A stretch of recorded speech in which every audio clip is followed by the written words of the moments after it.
Hi, I'm Lauren Edmunds. I'm the founder and owner of a school that supports children with learning delays. I'm hoping the space gives you something to think about. I want to talk a little bit about therapy and the impact it can have on your child and how to process it and work with therapists. So I see many parents come and see me and they'll say that their child has been in therapy for over 2 years, and often they say they can't see a difference. And that is definitely sometimes the case. So let's talk a bit about what therapy means and how we can lean into it and how we can get the most out of it. So the thing that I always say first is sending your child to 45 or an hour, one session of therapy a week is like you and I doing 10 sit-ups on a Friday and expecting a six-pack. It's just not going to happen. So therapy is like you going to the gym with a personal trainer, but you're going to need to do the exercises outside of that interaction as well in order to gain the benefits. So if you want to extend or get more bang for your buck when it comes to therapy, you have to do the work that the therapist is asking you to do. So when my child was young, and now we're talking over 15 years ago, the therapist gave me a coloring in page and said, here, do this. And I just threw it away because I thought this was ridiculous. I'm paying a whole lot of money for therapy and she wants me to get my kid to color in.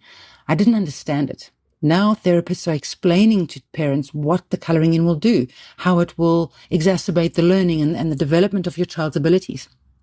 So when your OT gives you homework, try to build it into the day, every single day, as much as possible. I like to give the advice that you want to build it into something else. So you want to maybe get your kid to do chores around the house, because sweeping is heavy muscle work. It's proprioception, which is regulating. It's crossing the midline, which is something children need in order to be able to read from left to right, in order to be able to write from left to right, in order to be able to cut, bilateral integration. So those things are the practice. It's like going home and doing the 10 sit-ups that your personal trainers asked you to do. And then when you get to gym with your personal trainer, he asks you to do 50.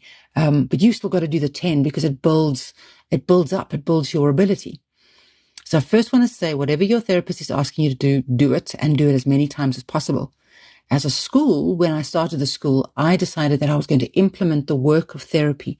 So as a school, we don't include therapy in our fees, but we do the work that the therapist is asking us to do.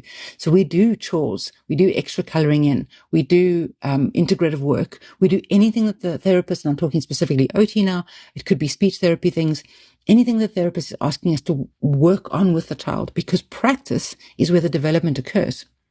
So when your child goes to therapy, you want to understand why. You want to understand what they're working on. You want to ask them about the jargon and what that means. Any question that you have, you want to ask. And then you want to say, what can I do at home? And they're going to say something that you might want to brush off, like get them to do chores, get them to set the table, get them to do the dishes, get them to wash windows. They must carry the groceries in from the car, participate in life. Because that participation is where the strength gets built a little bit every single day. You're not trying to build the apples in the tree. You're trying to strengthen the tree so that the apples can come for themselves. And the apples are reading, mathematics, getting good marks in school, self-discipline, all of those things. So, OT and speech therapy and any kind of therapist your child is seeing, any kind of therapy they're in, is made more effective when you do the application of that in between the therapy sessions. That's my best advice for you. And what therapists are trying to do is they're trying to build the foundational pathways to those apples, to the reading and to the maths. So they're not working on maths and reading. They're working on the foundational skills that are not yet in place, that are necessary in order to get the higher order skills that you're wanting them to get at school or on the sports field. So if you feel like OT has not been working for your child, you could consider, is it the right OT? Is your child actively participating in the therapy? Or are they dismissive of it? Are you dismissive of it?